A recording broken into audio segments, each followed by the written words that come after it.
நல்ல நாளுக்காக தேவனுக்கு நன்றி செலுத்துகிறேன். பொதுவாக இயேசுவினுடைய மலை பிரசங்கம் அதில் உள்ள மத்தேயு 5வது அதிகாரம் 1 முதல் அதனுடைய 10 வரை உள்ள வசனத்துக்குள் என்ன குறிப்பிட்டிருக்கிறது என்பதை குறித்து நம்ம தியானித்து கொண்டிருக்கிறோம். பேசலாம். அல்லேலூயா. ஏனென்றால் வேதத்தின் காரியங்களை, ரகசியங்களை தேவனுடைய பிள்ளைகள் எல்லாரும் கற்றுக்கொள்ள வேண்டியது மிகவும் முக்கியம். போதனைகள் இந்த நாட்கள் சபைகளுக்கு மிகவும் தேவை. பேசலாம். டீச்சிங், போதனைகள் இல்லை என்றால் வேதத்தின் சத்தியங்கள், ரகசியங்கள் அநேகருக்கு தெரியாமல் போய்விடுகிறது. வேதத்தில் ஆசீர்வாதம், விடுதலை, சுகம், வியாதியில் விடுதலை என்றெல்லாம் அநேக சாப்டர்கள் எடுத்து பேசலாம்.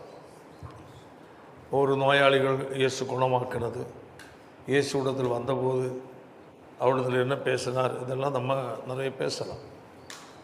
காரணம், அது ஒரு அந்த நேரத்தில் ஒரு விடுதலையை தவிர நம்முடைய அஸ்திபாரம் ஊன்ற கட்டப்பட்டதாக காணப்படாது. பேசலாம். ரெண்டாவது, ஊழி தொடக்கின நாட்களில் பார்க்கும்போது அன்றிலிருந்து இன்று வரையிலேயும் பல ஆயிரம் மக்கள் நம்மிடத்தில் வந்திருப்பார்கள்.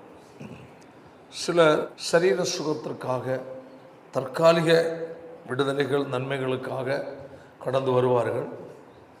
அதில் விடுதலை கிடைத்து விட்டால் கடந்து போய் விடுவார். கர்த்தருக்கு ஸ்தோத்திரம். தேவன் வியாதிஸ்தர்களை குணமாக்குவதற்காகவும் விடுதலைக்காகவும் ஜனங்களை உற்சாகப்படுத்தி அனுப்புவதற்காக அல்ல அவர் பூமியில் வந்தது. ஆமென். அவர் பாவிகளை ரட்சிக்கும்படியாக வந்தார். முதல் மனிதனாகிய ஆதாம் மூலமாக இழந்ததை மனுஷனுக்கு திருப்பி கொடுப்பதற்காக வந்தார். ஆமென். வியாதி விடுதலை பெற்றும் ஆண்டவருடைய நன்மைகளை அடைந்தும் தேவனுடைய ராஜ்யத்திற்கு அவர்கள் கடந்து வரவில்லை என்றால் அவர்கள் வாழ்க்கையில் அவர் அனுபவிக்கிற இழப்பு சாதாரணமானதல்ல. அல்லேலூயா. வியாதியில் விடுதலை கிடைக்கிறது. கர்த்தர் நன்மை செய்கிறார், கர்த்தர் அற்புதம் செய்கிறார், நல்ல காரியங்கள். ஆனால் அந்த நபர் எங்கே வரணும்? பரலோக ராஜ்யத்துக்கு வரணும். தேவனுடைய ராஜ்யம் ஒரு தேவனுடைய பிள்ளைகள் முக்கியம். ஆமென். தேவனுடைய பிள்ளைகள் நாம் நம்முடைய விடுதலைகள், நம்முடைய காரியங்கள் எல்லாவற்றிலும் தேவன் கிரியை செய்வார். ஆமென். எந்த ஒரு மாற்றமும் இல்லை. கர்த்தரை தேடி வருகிற, கர்த்தரை சேவிக்கிற தேவ பிள்ளைகளை அவர் வருவனை கைவிடுகிற தேவன் அல்ல. அல்லேலூயா. அவர்களை கர்த்தர் கட்டாயம் ஆசீர்வதிக்கிறவர். வாழ்க்கையில் என்ன விடுதலையோ அதை அவர்களுக்கு பெற்றுக் கொடுக்கிற தேவனாக இருக்கிறார். ஆமென். எல்லாவற்றுக்கும் மேலாக ஆண்டவரிடத்தில் வருகிற ஒரு நபர் நஷ்டப்பட்டு விடக்கூடாது. பேசலாம். நமக்கு தெரியும், ஐஸ்வர்யவானாகி ஒரு மனிதன் வந்தான், ஒரு வாலிபன். வேதம் சொல்லுகிறது அவன் ஒரு வாலிபன், ஒரு தலைவன் என்றெல்லாம் வேதத்தில் சொல்லப்பட்டிருக்கிறது. வேதத்தில் சுவிசேஷ புஸ்தகங்களில் 3 புஸ்தகங்களிலும், மத்தேயு, மார்க்கு, லூக்கா புஸ்தகங்களில் அவனை குறித்து பார்க்கும்போது ஒன்றில் அவன் தலைவன் என்று சொல்லப்பட்டிருக்கிறது, ஒன்றில் அவன் ஐஸ்வர்யவான் என்று சொல்லப்பட்டிருக்கிறது. ஆமென். ஒன்றில் அவன் வாலிபன் என்று சொல்லப்பட்டிருக்கிறது. அல்லேலூயா. தலைவன், ஐஸ்வர்யவான், வாலிபன் இயேசுவிடத்தில் வந்தார். ஆமென்.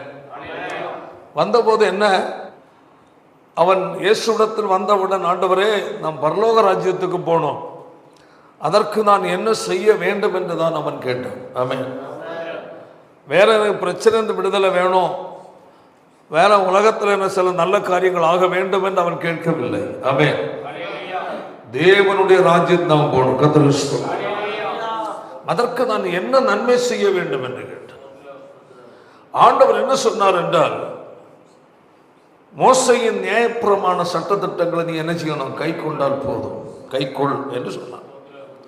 எது என்று கேட்டார். பாருங்கள், நம்முடைய கேள்வியே நம்ம சரசுத்த வச்சிருச்சு. ஆண்டவரிடத்துல போய் என்ன செய்யலாம்? கேள்வி கேட்கணும். எதற்கு கை கொள்ளணும்?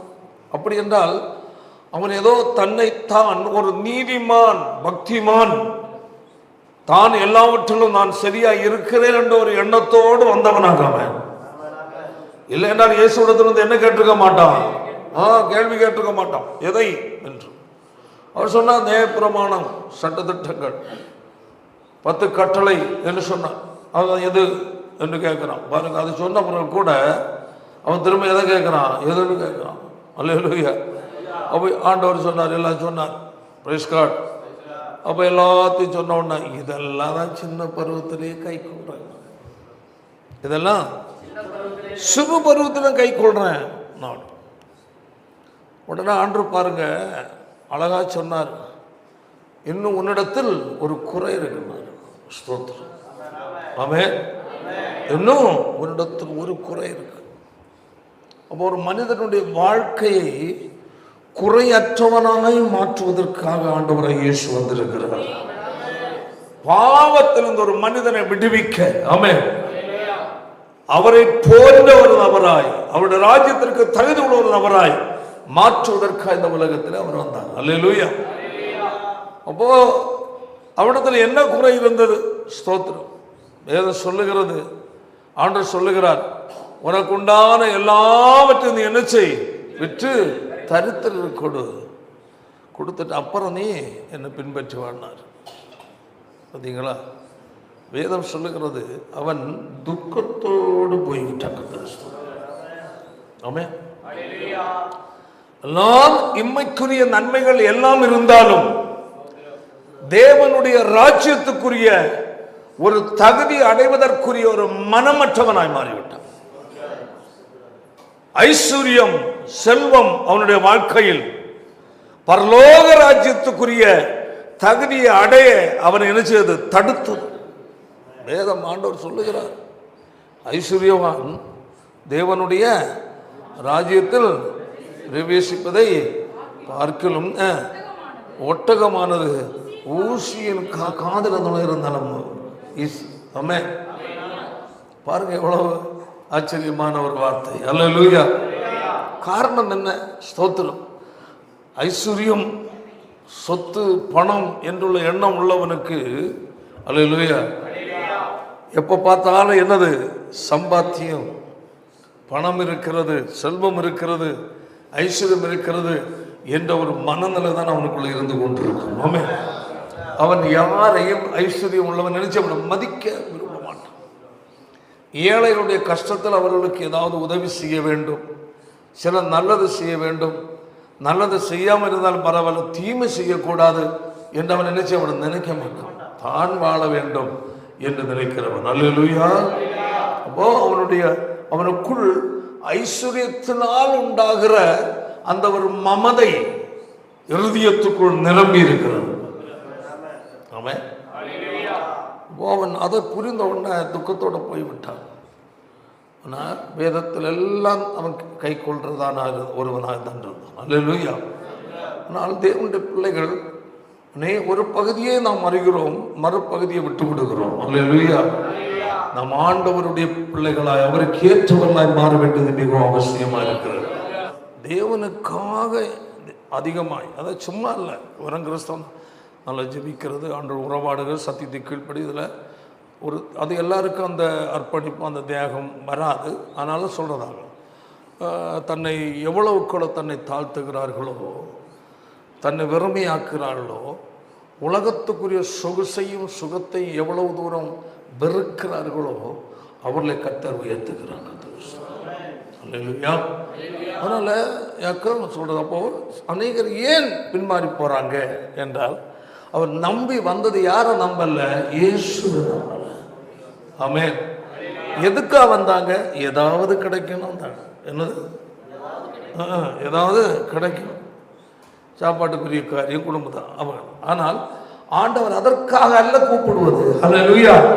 அவருடைய வழிகளில் வாழ்வதற்காக அவர் கூப்பிடுகிறார். அவர் உண்மையாய் பின்பற்றும் போது இம்மையில் என்ன தேவையோ அதை கர்த்தர் செய்வார். உலக நன்மைக்காக அல்ல இயேசுவை பின்பற்றுவது. ஆமென். முதல்ல எல்லாரும் அப்படிதான் வருவாங்க, அது ஒரு பக்கம் இருக்கட்டும். ஆனால் ஆண்டவரை ஏற்றுக்கொண்ட ஒரு தேவனுடைய பிள்ளை, நீ இயேசுவை சேவிப்பதும் அவருடைய வழிகள் பின்பற்றுவதும், ஆமென், இம்மையில் ஏதாவது கிடைக்கும் என்று அல்ல. அல்லேலூயா. மறுமையை சேவிக்க வேண்டும் என்பதை பின்பற்ற வேண்டும். மறுமைக்காக நீ அவரை பின்பற்றினால் இம்மைக்குரிய உன் தேவையை அவர் சந்திப்பார். கையை தட்டி மகிமைப்படுத்து. ஹல்லேலூயா. புரியுதா இல்லையா? அப்போ இம்மைக்காக பின்பற்றாத, இயேசுவை ஏற்றுக்கொண்ட ஒரு தேவனுடைய பிள்ளை, ஞானஸ்நானத்த ஒரு தேவனுடைய பிள்ளை, உலக நன்மைக்காக, உலக ஆசீர்வாதத்திற்காக, உலக புகழ்ச்சிக்காக இயேசுவை பின்பற்றாத. ஆமென். உலகத்துல எனக்கு என்ன இருந்தாலும் இல்லாம இருந்தாலும் என் இயேசு எனக்கு போதும் என்று சொல்லி இயேசுவை நீ பின்பற்றினான். ஆமென். உலகத்துல உனக்கு குறை இல்லாம அவர் நடத்துவார். உலகத்துல குறைவில்லாமல் நடத்துவார். ஆமென். அப்ப எது வேணும்? இயேசு வேணுமா? உலகத்தில் உள்ள ஆசீர்வாதம் வேணுமா? இயேசுதான் தேவை நமக்கு. ஆமென். நீரங்களுக்கு வேணாப்பா. பவுல் இயேசுவை அறிய என்ன செய்தார்? பிரயாசப்பட்ட. பிலிப்பியர்ல அதனுடைய 3வது அதிகாரம் எடுக்க பார்க்கலாம்.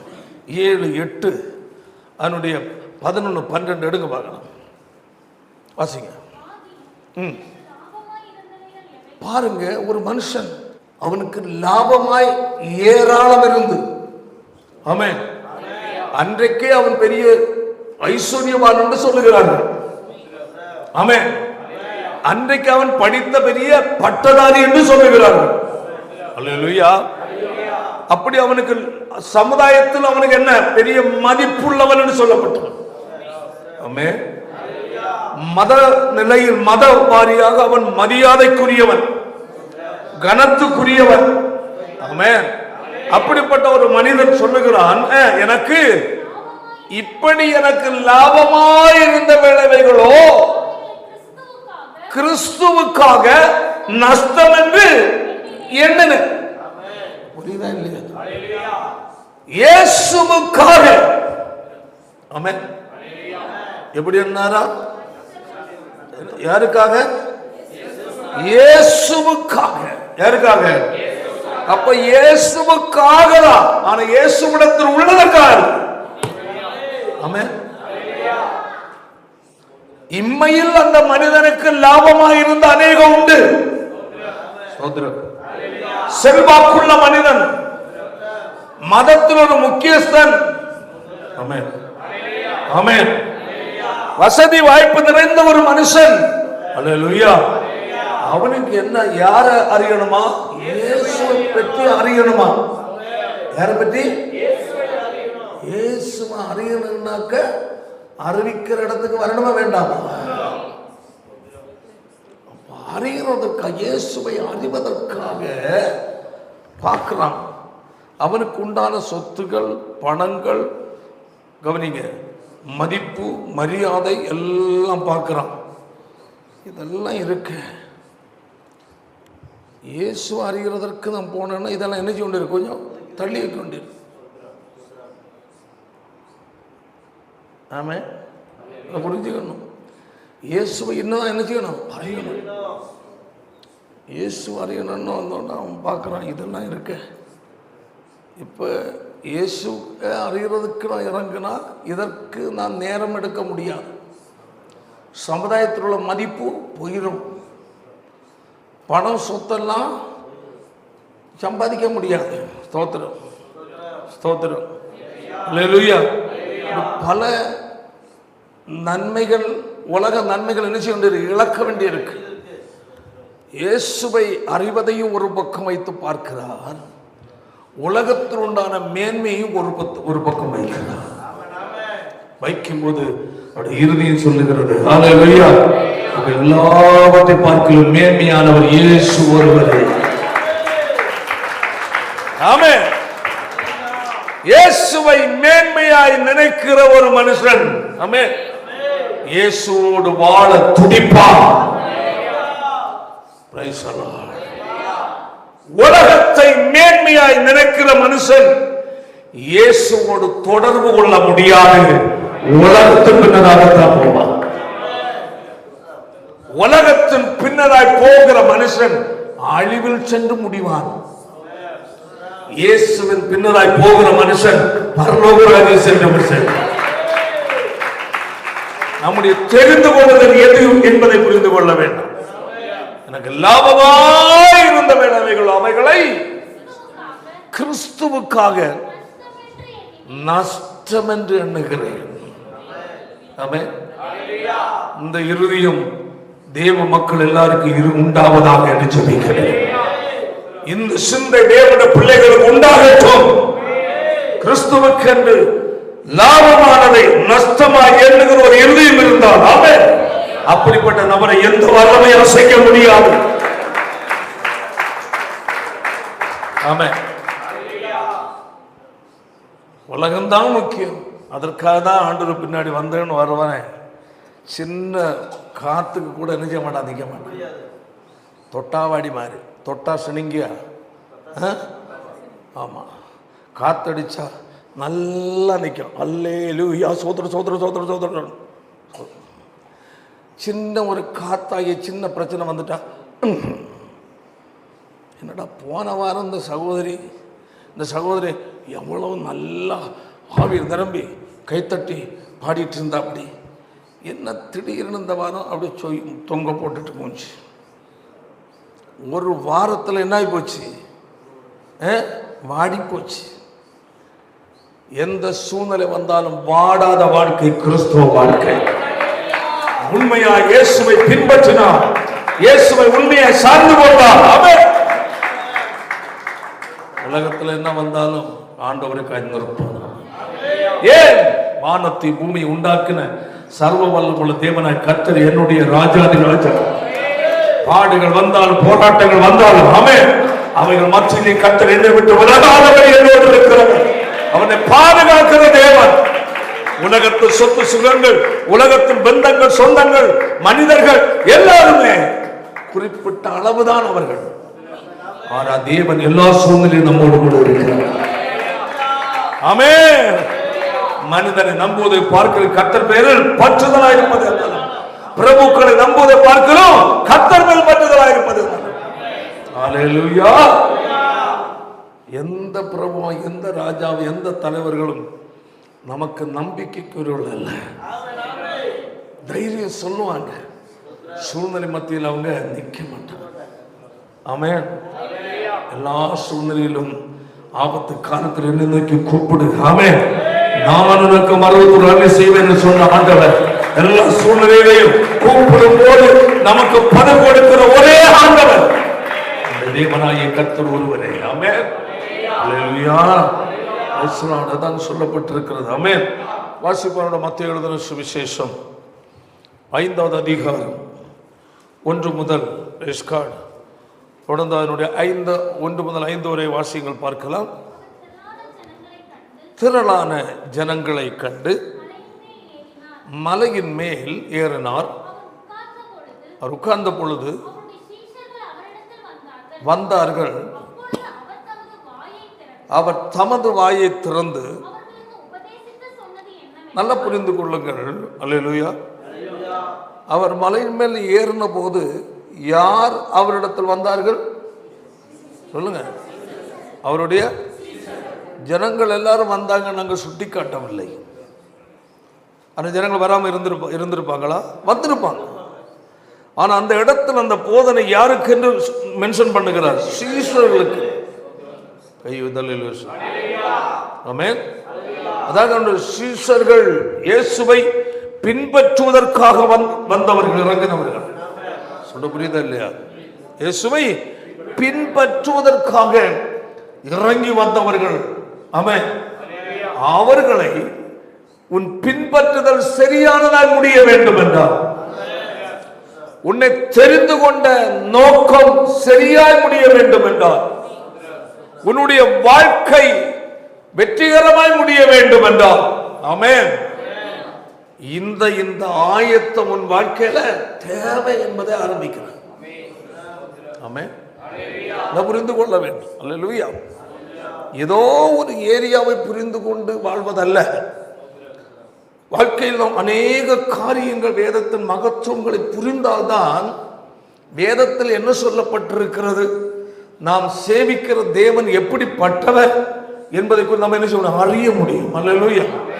நான் இதை குறித்து தியானித்துக் கொண்டிருந்தேன். நேற்றைக்கும் இன்றைக்கும் இதை குறித்து தியானித்துக் கொண்டிருக்கும் போது எனக்கே ஆச்சரியப்படுற அளவு, சந்தோஷப்படுற அளவில் பல கருத்துக்களை நான் ஆவியானவருக்கு உணர்த்தினார். கர்த்தருக்கு ஸ்தோத்திரம் உண்டாகும்.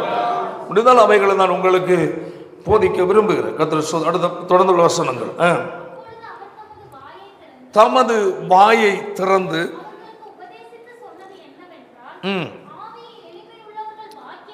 ஆமா, நம்ம அதை கொஞ்சம் பார்த்தோம் இல்லையா?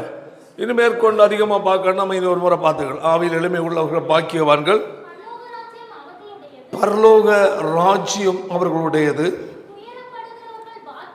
துயரப்படுகிறவர்கள் பாக்கியவான்கள், ஆறுதல். அப்போ நம்ம இவைகளை ஆவியில் எளிமை உள்ளவர்கள் பாக்கியவான்கள், பரலோக ராஜ்யம் அவர்களுடையது என்ற விளக்கங்களை கழிந்த 2 வாரத்துக்கு முன்னே என்ன செய்தோம், பார்த்தோம். Praise God. போன வாரத்தில் நம்ம எதை பார்த்தோம்? சத்தமா பிரைஸ் லார்ட். என்ன படுகிறவர்கள்? துயரப்படுகிறவர்கள் பாக்கியவான்கள் என்றதான தலைப்பின் கீழ் நம்ம சில காரியங்களை தியானித்தோம். கர்த்தருக்கு ஸ்தோத்திரம். அடுத்தது 3வது காரியமாக 5ஆம் வசனம், சாந்த குணம் உள்ளவர்கள் பாக்கியவான்கள், அவர்கள் பூமியை என்ன செய்வார்கள்? சுதந்தரித்துக் கொள்வார்கள். ஆமென். அல்லேலூயா. இங்கே சொல்லப்பட்டிருக்கிற இந்த ஏரியா என்ன குணம் உள்ளவர்கள்? சாந்த குணம். என்ன குணம்? சாந்த குணம் என்றால் எப்படி என்பதாக பாருங்க. ஆண்டவர் அவரிடத்தில் சொன்னார், சாந்த குணம் யாரிடத்தில் உள்ளது? ஆமென். அதனுடைய மத்தேயு 11ஆம் அதிகாரத்தில் 29ஆம் வசனம் சொல்லும், வாசிப்போம். ஆண்டவர் சொல்லுகிறார், நான் சாந்தமும் இருக்கிறேன். சொல்லுவார் இயேசு என்ன உள்ளவர்? சொல்லுங்க, சாந்த குணம் உள்ளவர். ஆமென். யோவான் 16ஆம் அதிகாரம் 13-14 வாசிப்போம் சீக்கிரம். சத்திய ஆவியாகிய அவர் வரும்போது சகல சத்தியத்துக்குள்ளும் உங்களை நடத்துவார். இப்ப பரிசுத்த ஆவியினுடைய வேலை என்ன? ஆமென். இயேசு என்ன போதித்தாரோ ஆமென், அந்த போதனைக்குள் நம்ம நடத்துகிறோம். பரிசுத்த ஆவியானவர் நம்மால என்ன செய்ய முடியாது? நடக்க முடியுமா? சொல்லுங்க. நடக்க முடியாது. நம்மால ஒரு நாள் கூட பரிசுத்தமா வாழ முடியாது. நம்மளோட முயற்சியில ஒரு நாள் கூட ஸ்ட்ராங்கா இருக்க முடியாது.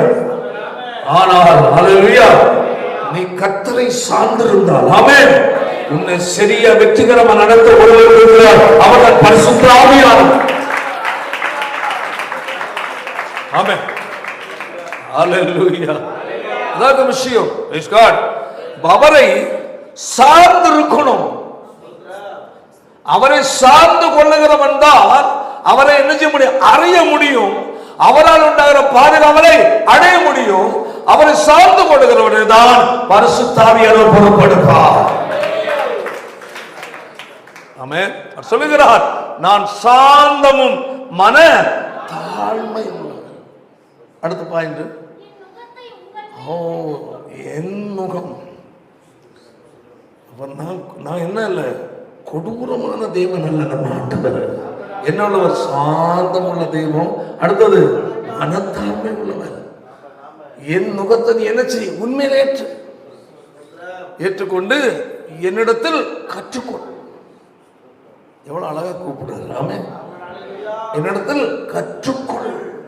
யாரிடத்தில் கற்றுக்கொள்ளணுமா? இயேசு கற்றுக்கொள்ள அழைக்கிறார். நீ சரியா போக வேண்டிய இடம் போய் சேரணுமா? உன் வாழ்க்கை சீராய் போக வேண்டுமா? வெற்றிகரமான கிறிஸ்துவ வாழ்க்கை வாழ வேண்டுமா? தேவ சித்த செய்கிற மனுஷனாக மாற வேண்டுமா? அவர் முகம் உன்னை ஏற்றப்பட வேண்டும். அவரிடத்தில் நீ நான் கற்றுக்கொள்ள வேண்டும். உலகத்துல எந்த பைபிள் காலேஜிலையும் கற்றுக் கொடுக்காததை கர்த்தர் நமக்கு கற்றுக் கொடுக்கிறவர். ஆமென். உலகத்தில் உள்ள எல்லாமே ஒன்றுமில்லை, ஆனா இயேசுவிடத்திலிருந்து கற்றுக்கொள்கிற பாக்கியம் சொல்லுகிறார். இங்க சத்திய ஆவியாகிய அவர் வரும்போது சகல சத்தியத்துக்குள்ளும் உங்களை நடத்துவார். அப்போ பாருங்க, தன் சுயத்தை என்ன செய்யணும்? விட்டுறணும். தன் முயற்சியை விட்டுறணும். யாரால் நடத்தப்படணும்? கர்த்தருடைய பரிசுத்த. அப்போ பரிசுத்த ஆவியானவரால் நாம் நடத்தப்பட வேண்டும் என்றால், ஆமென், அவரோடு என்ன வேணும்னா சரியான நெருக்கம் நமக்கு தேவை. அப்ப நெருக்கம், அங்க தான் பவுல் சொல்லுகிறார், கிறிஸ்துவுக்காக எல்லாவற்றையும் சில காரியங்களை என்ன செய்ய கற்றுக்கொள்ளணும்? வெறுக்க. 7 நாள் கூட்டத்திற்கு வெறுக்க மனசு இல்லை. செவ்வாய்க்கிழமை சாயங்காலம் பைபிள் ஸ்டடி இருக்குன்னாலே வருக்கு செவ்வாய்க்கிழமை ஒரே அடியா ஞாயிற்றுக்கிழமை பாலாம். அப்போ ஆண்டவருடைய ஆலயத்தில் என்னென்ன மீட்டிங் இருக்கோ, தவிர்க்க முடியாத பிரச்சனை இருக்கு, அதை விட்டுருவோம். அதை நான் சொல்லலை. சிலருக்கு தவிர்க்க முடியாத பிரச்சனை இருக்கும், வர முடியாத சூழ்நிலை இருக்கும். அதை நான் அவங்கள நான் வருத்தப்படுத்தவில்லை. அல்லேலூயா. வர சூழ்நிலையெல்லாம் அனுகூலமாக இருந்தோம். அல்லேலூயா. ஆண்டவருடைய சமூகத்தை நீ வரலைன்னாலே, அல்லேலூயா, ஆண்டவரிடத்தை நீ கற்றுக்கொள்ள முடியாது. கையை வைத்து கிறிஸ்துவுக்காக பல காரியங்களை என்ன செய்யணும்? நஷ்டம் சொன்னோம். ரொம்ப தூரங்க. பரலோகம் எவ்வளோ தூரம் தெரியுமா? சொல்ல எங்கள் வீட்டு பக்கத்தில் ஒரு சர்ச்சு வைக்கணும். எங்கேயா? ஒவ்வொரு விசுவாச வீட்டு பக்கத்தில். ஒரு காலத்தில் பெங்களூர்லேருந்து இங்கே வருவாங்க. எங்கேருந்து? பெங்களூர் ஒவ்வொரு வாரமும் ஒரு கூட்டம் ஆத்த மக்களுக்கு வந்திருப்பாங்க. பெங்களூர் வழியில் எங்கேயும் சர்ச் இல்லையோ? ஏக்கஜகம். ஆனா பெங்களூர் பட்டணத்துக்குள்ள எவ்வளவு சர்ச் இருந்தாலும் அல்லேலூயா அவங்க எங்க வருவாங்க? ஏன்னா இங்க சத்தியம் இருக்க முடியாது. ஏன்னா பரிசுத்தாவியாக கிரியை செய்கிறார். இன்னைக்கு சத்தியத்திற்காக ஏங்குகிற மக்கள் அங்கங்கே உண்டு. ஆமே, இவ்வளவு தூரம் வராங்களே. நான் வாரத்தில் 2 நாள் அங்கே போவோம். எதில்? அப்போ 2 வீலரில். எதில்? 150 கிலோமீட்டர், 140 கிலோமீட்டர் 2 வீலரில் இங்கேருந்து பெங்களூருக்கு போவோம். கடைசியில் பார்த்தா அவங்களுக்கு அங்கே ஒரு ஊழியம் ஸ்டார்ட் பண்ண சூழ்நிலை ஏற்பட்டுச்சு. அந்த ஊழியம் இப்போ நடந்துட்டு இருக்கு, செய்கிறாங்க இந்த மாட்கள். அப்போது வாஞ்சியோடு வருவான். சிட்டி தான், மோசமான சோதம் மாதிரிப்பட்ட இடம் தான். அங்கேயும் நல்ல தெய்வ மக்கள் இருக்கிறார்கள். ஆமென். அப்போ தேவனை ஆராதிப்பதற்கு தூரம் ஒன்றும் முக்கியம் அல்ல. வேதம் என்ன சொல்லுகிறது? இதோ தேசத்தை நான் என்ன அனுப்ப போறேன்? பஞ்சத்தை அனுப்ப போறேன். இதோ தேசத்தின் மேல் பஞ்சத்தை அனுப்பும் நாட்கள் வரும். உணவு கிடைக்காத பஞ்சம் அல்ல, தண்ணி கிடைக்காத தாகம் அல்ல, கர்த்தருடைய வசனமாகிய சத்தியம் கேட்க கிடைக்காத பஞ்சத்தை அனுப்புவேன். கையை தட்டி ஆமென். அந்த பஞ்சம் இப்ப வந்திருக்கு நம்ம தேசத்துல. ஆமென். அப்போ ஆண்டவரே பஞ்சம் உண்டாகுமா? சாப்பாடு பஞ்சம் அல்ல. அதான் ஆண்டவங்க முக்கியப்படுத்தவே இல்லை. தண்ணி இல்லாத அதல்ல. ஆனால் இன்னைக்கும் பஞ்சம் எல்லா இடத்துலையும் இருக்கு. சாப்பாட்டுக்குரிய காரியம் எல்லாம் இந்தியாவிலையும் இருக்கு, வெளிநாட்டிலையும் இருக்கு. அல்லேலூயா. ஆனால் சத்திய வசனம், ஆமென், நித்திய ராஜ்யத்துக்கு நேராய் உன்னை வழிநடத்துகிற சத்தியம் தேவை. அதுதான் உண்மையான போஜனம். கிடைக்காத காலம் வரும். அவர்கள் கர்த்தருடைய வசனத்தை தேட ஒரு சமுத்திரம் தொடங்கி மறு சமுத்திரம் மட்டும், வடதிசை தொடங்கி கீழ்த்திசை மட்டும் அலைந்து திரிந்தும் போவார்கள். புரிஞ்சவங்க மட்டும் நல்ல சொல்லுவாங்க. புரியுதா இல்லையா? அப்பொழுது அவர்கள் கேட்பதற்கு, தேடுவதற்கு ஒரு சமுத்திரம். இப்போ பார்க்கலாம் என்ன சொல்றது. இப்போ இந்த பக்கம் போனால் குஜராத் பக்கம் அங்கே கடல் இருக்கா, இருக்கும், ஸ்தோத்திரம். அந்த சைடில் அங்கே ஸ்தோத்திரம், அங்கே கடல். கன்னியாகுமரி கடல். ஒரு சமுத்திரத்திலிருந்து மறு சமுத்திரம் வரைக்கும் சத்திய வசனம் கேட்குற போவாங்களாம். நம்ம யாரும் அப்படி போகிறோமா சொல்லுங்க? நடந்தே வந்துடலாம். இந்த இதுக்கு ரொம்ப தூரம். எங்க என்னது பரலோகம் ரொம்ப ரொம்ப தூரம், போக மாட்டேன். ஆமாம், பரலோகம் ரொம்ப ரொம்ப தூரம். இப்போ இந்த கர்த்தருடைய ஆலயத்துக்கு வர்றதுக்கு தூரம்னு சொன்னேன்னா அந்த இடத்துக்கு போக வாய்ப்பே கிடையாது. ஆமாம், பிரைஸ் தி லார்ட். அதாவது ஒரு சமுத்திரம் தொடங்கி மறு சமுத்திரம் மட்டும், வட திசை தொடங்கி கீழ்த்திசை மட்டும் அலைந்து திரிவாங்களாம். எங்க சத்தியம் இருக்கு, எல்லாம் கைத்தட்டும் அல்லேலியாவும் இருக்கு நிறைய. ஆனால் சத்தியத்தை போதிக்கிற இடம் இல்லையேன்னு அலைவாங்கலாம்.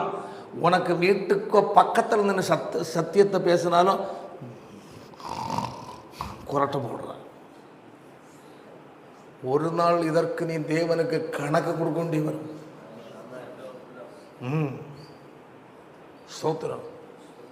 உனக்கு தேவன் கொடுத்த வாய்ப்பை தவறவிட்டால் இனி ஒரு வாய்ப்பு உனக்கு கிடைக்கவே கிடைக்காது. வேணும்னா டைம் போட்டு எழுதி வை. கர்த்தருடைய வருகை தாமதம் வந்தா அதான் நடக்கும். ஆமென், ஹல்லேலூயா. கர்த்தருடைய வருகை தாமதித்தால் உங்களுக்கும் சரி, உங்களுக்கு பின்வரும் சந்ததிக்கும் சரி, கட்டாயமாக தான் நடக்கும். ஆமென். அலைந்து திரிந்தும் கிடைக்காது. என்னங்க, எல்லா இடமும் செழிப்பு பிரசங்கம், ஆசீர்வாதம். ஆண்டோட ஆசீர்வாதம். இப்போ கண்ணீரை துடைப்பாரு. யோ, தொடச்சி கண்ணீரெல்லாம் வடிஞ்சிட்டே இருக்கு. துடைக்க ஆற்றுல வந்த மாதிரி கண்ணீர் வந்துட்டு இருக்கு. அப்பவும் அந்த பிரசங்கம் தான். கலங்காதே. உடனே கலங்கள் நின்றுமா? பயப்படாதே. சரி, கர்த்தருடைய ஆசீர்வாதம். இன்று ஒரு அற்புதம். என்னது சொல்லு? இன்று ஒரு அற்புதம். இன்று இன்று இன்று பார்க்கிறோம் பாருங்க. பொறுப்பா அனுசரிச்சா அதை விட இன்று ஒரு அற்புதமா? ஆண்டவரே எனக்கு நடக்கட்டும். நடந்துச்சா? உன்னை இந்த நேரம் வந்து ஒரு கிளு பார்க்கறதுக்கு தான் இந்த வார்த்தை பிரசவம் பண்ணாதான் நிறைய பேர் வருவாங்கன்னு அவங்களுக்கு தெரியும். கர்த்தர் உன் கண்ணீரை துடைப்பார். அவங்க பாரு, கண்ணீர் வடியுது. சத்தியத்தை கேட்டால் நிறைய பேருக்கு ரொம்ப டயர்டு. கண்ணீரை துடைப்பார். ஓ ஆண்டவரே, நான் கண்ணீரோடு வந்திருக்கேன். வருஷமாக நீ கண்ணீரோடு தான் வந்துட்டுருக்கேன். உன்னை தேற்ற ஒரே ஒருவர் தேற்றவாளன் பரிசுத்த ஆவியானவர். அப்போ சத்தியத்துக்குள் வாழ யார் தீர்மானிக்கிறார்களோ அவர்களை அவர் தேற்றுவார், அவர்களை அவர் ஆறுதல் படுத்துவார். அவரால் உண்டாகிறது அதுதான். ஆமென். இல்லைன்னா வார்த்தை மட்டும் வருமே தவிர வாழ்க்கையில் என்ன இருக்காது, செயல்பாடு இருக்காது. நிறைய பேர் பார்க்க ஓகே, அது அவங்க வழி விடுறோம். பாருங்க, அதான் சொல்லப்பட்டிருக்கு. பவுல் அடுத்த வசனம் 8, அது மாத்திரமல்ல, என் கர்த்தராகிய கிறிஸ்து இயேசுவை அறிகிற அறிவின் மேன்மைக்காக எல்லாவற்றையும் எண்ணிக்கொண்டிருக்கிறேன்.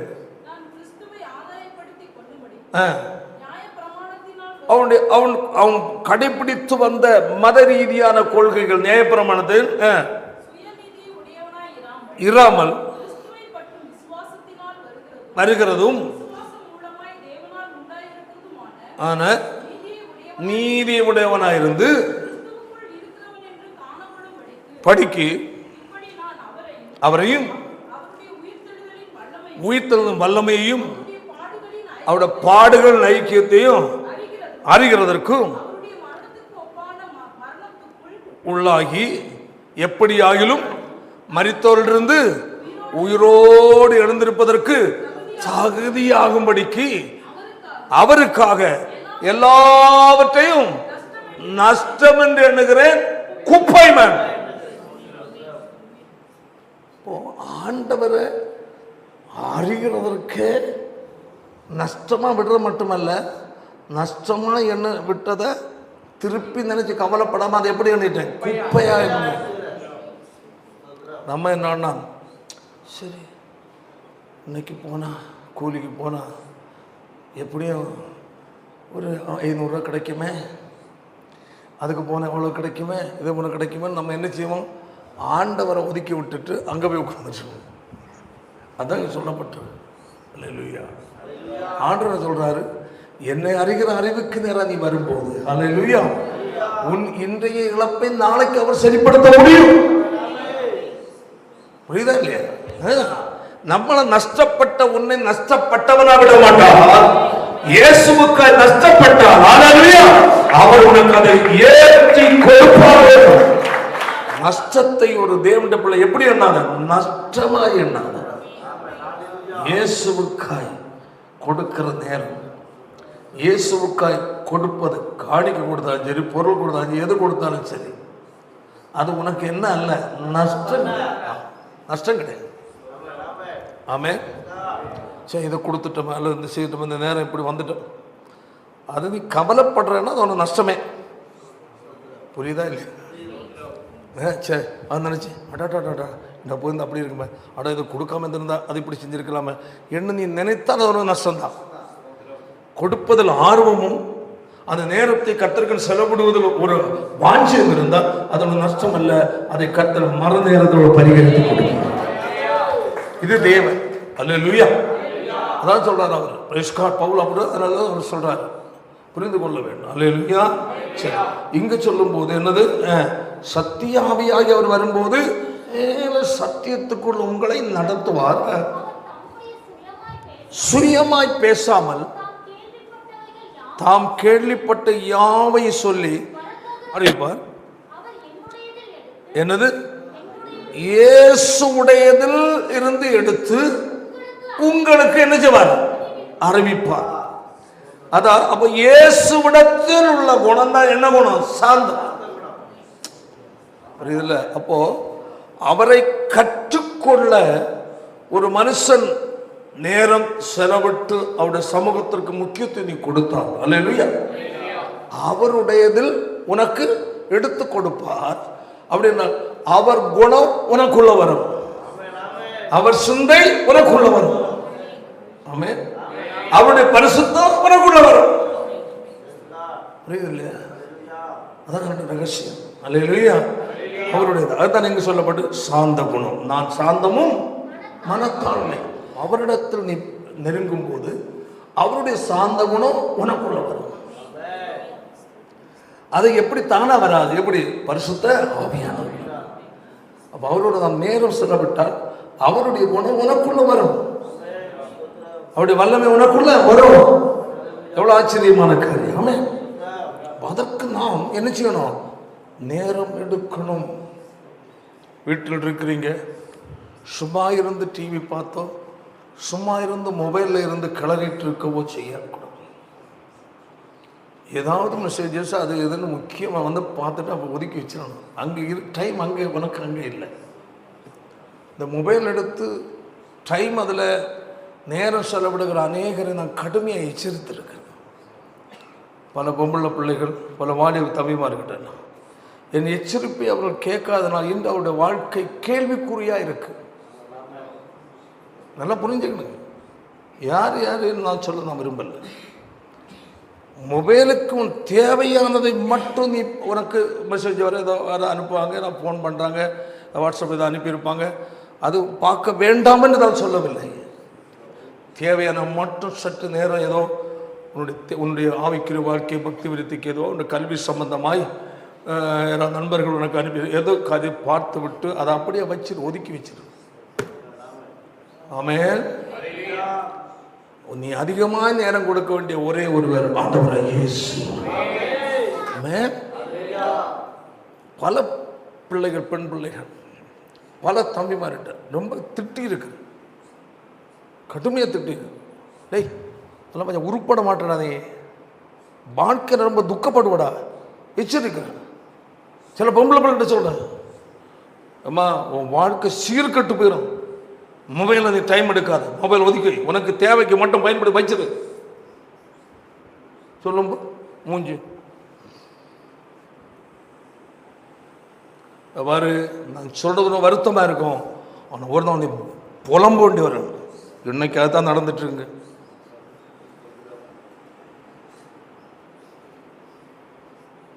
வாலிப பிள்ளைகளுக்கு சொல்கிறேன், தம்பிமாரு சொல்கிறேன், மொபைலுக்கு முக்கியத்துவம் கொடுத்தா வாழ்க்கை நீ அழிவை சந்திக்க வேண்டி வரும், குடும்பத்தை இழக்க வேண்டி வரும், கணவன் மனைவிக்குள்ள உள்ள அன்பை நீ இழக்க வேண்டி வரும், பெற்றோருடைய அன்பை இழக்க வேண்டி வரும், பிள்ளைகளுடைய அன்பை நீ இழக்க வேண்டி வரும். யார மொபைலில் முன்னாடி நிறைய நேரம் இருக்கிறவங்க இருக்கிறீங்களா? கர்த்தர் தொலைச்சி போடுவார். பிசாசு உங்களை என்ன செய்திருவான்? புகுந்து விளையாடிடுவான். சொல்லி போட்டேன், கர்த்தர் கை விட்டுருவார். அவ்வளோதான், கர்த்தர் மொபைலில் பிஸ்னஸ், மொபைலில் என்னது என்ன சம்பாதிக்கிற என்னது இந்த ஒரு என்னது ரம்மி ரம்மி மம்மி ரம்மி இப்போ அனைவரும் மம்மியாக மாறிட்டு ரம்மியில் போய் நாசமாக போனவன் நிறைய, மொபைலில் மார்க்கெட்டிங்கில் போய் அழிஞ்சவன் நிறைய. நிறைய பேர் ஸ்டேஷன் ஏறிட்டு இருக்கிறாங்க. தேவையில்லாததில் கை வைத்தால் வாழ்க்கையில் வேதனை அனுபவிக்க வேண்டி வரும். ஆனால் தயவு செய்து இன்றைக்கு சொல்கிறேன், மொபைலில் தேவையில்லாமல் உனக்கு நேரத்தை செலவழிக்காது. ஃபோன் பேச வேண்டிய பேசு, முக்கியமாக அனுப்பி இதை பார்த்துட்டு ஃபேஸ்புக்கில் போனேன்னா தொலைஞ்ச, யூடியூப்பில் போனேன்னா தொலைஞ்ச. உனக்குன்னு தேவன் கொடுக்குற வார்த்தைகளை கேளு. இல்லை கிறிஸ்தவ நல்ல பாட்டு, ஆவிக்குரிய பாட்டுகள் இருக்கும், அதை கேளு, முடிச்சிடு. எல்லா பிரசங்கத்தையும் பார்த்துட்டு இருக்காத. ஆமென். எல்லாத்தையும் கேட்க போகாத. ஹல்லேலூயா. கர்த்தருடைய சமூகத்தில் இருக்க கற்றுக்கோ. வாலிப பிள்ளைகள் தயவு செய்து, குடும்பஸ்தராகிய வாலிபர்கள் கவனம். தயவு செய்து சொல்கிறேன், நான் நிறைய பேர் என கண்ணு முன்னே கஷ்டப்பட்டு இருக்கிறாங்க. வாழ்க்கை தாறுமாறாக போகுது, வாழ்க்கை தாறுமாறாக போய் நாறிட்டு இருக்கிறாங்க நிறைய.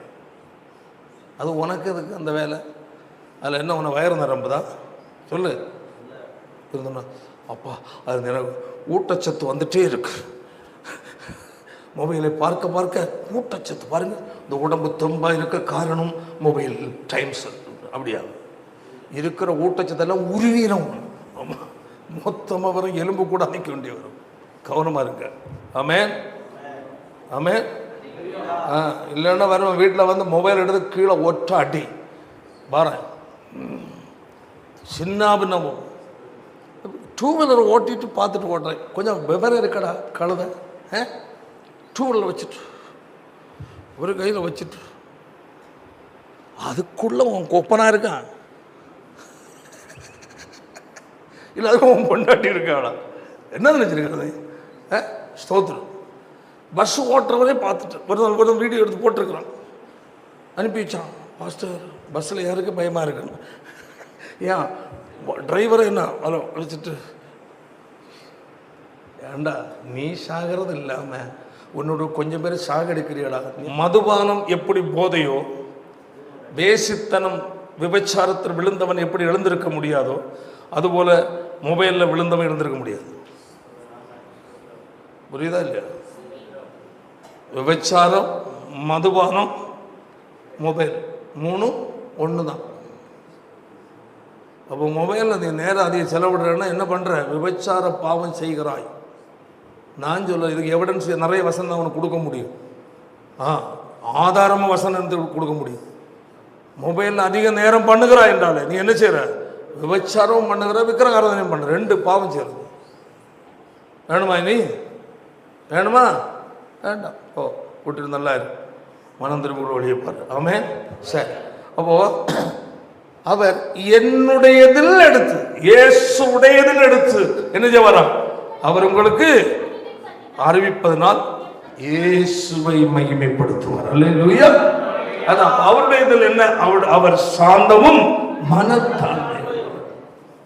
அப்போ அன்று சீசன் போதித்த அந்த போதனை இன்று நாம் நிறைவேற்ற கர்த்தருடைய ஆவியானவர் உதவி செய்கிறார். ஆமென். அதான் சொல்லப்பட்டது. அப்போ இந்த சாந்த குணம், வாசிப்போம் வசனத்தை மத்தேயுல, பூமியை என்ன செய்வார்களாம்? சுதந்தரித்துக் கொள்வார்கள். அல்லேலூயா சொல்லுவோமா? Price the Lord. பாருங்க, சங்கீதம் 37:11 வாசிங்க பார்க்கலாம்.